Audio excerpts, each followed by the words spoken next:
MBBS, BDS ఇతర under graduate వైద్య విద్య కోర్సులో ప్రవేశాల కోసం నిర్వహించే నీట్ 2024 ప్రవేశ పరీక్ష ఇవాళ జరగనుంది. దేశవ్యాప్తంగా 557 నగరాలు, దేశం వెలుపల 14 నగరాల్లో పరీక్ష నిర్వహించనున్నారు. అందుకు అన్ని ఏర్పాట్లు పూర్తి చేశారు. పెన్ అండ్ పేపర్ మోడ్లో మధ్యాహ్నం 2 నుంచి సాయంత్రం 5 గంటల 20 నిమిషాల వరకు పరీక్ష ఉంటుంది. ఉదయం 11 గంటలకు విద్యార్థులు పరీక్ష కేంద్రాలకు చేరుకోవాల్సి ఉంటుందని నిర్వాహకులు తెలిపారు. నిమిషం నిబంధన ఖచ్చితంగా అమల్లో ఉంటుందన్నారు. తెలుగు రాష్ట్రాల్లో హైదరాబాద్, కరీంనగర్, ఖమ్మం, వరంగల్, అనంతపురం, కర్నూలు, గుంటూరు, విజయవాడ, విశాఖపట్నం వంటి నగరాలతో పాటు పలు పట్టణాల్లో పరీక్ష కేంద్రాలు ఏర్పాటు చేశారు. ఈ ఏడాది దేశవ్యాప్తంగా 24 లక్షల మందికి పైగా విద్యార్థులు నీట్ యూజీ రానున్నట్లు నిర్వాహకులు తెలిపింది.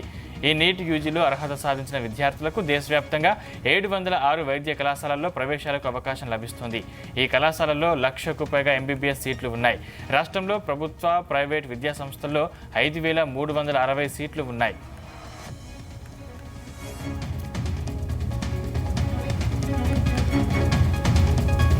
విద్యార్థులు ఖచ్చితంగా పాటించాల్సిన నిబంధనల్ని నిర్వాహకులు ప్రకటించారు.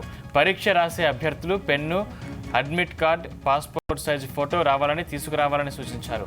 ఆధార్, పాన్, ఓటర్ ఐడి వంటి ప్రభుత్వం జారీ చేసిన గుర్తింపు కార్డు ఏదైనా ఒకటి తమ వెంట తీసుకురావాలి.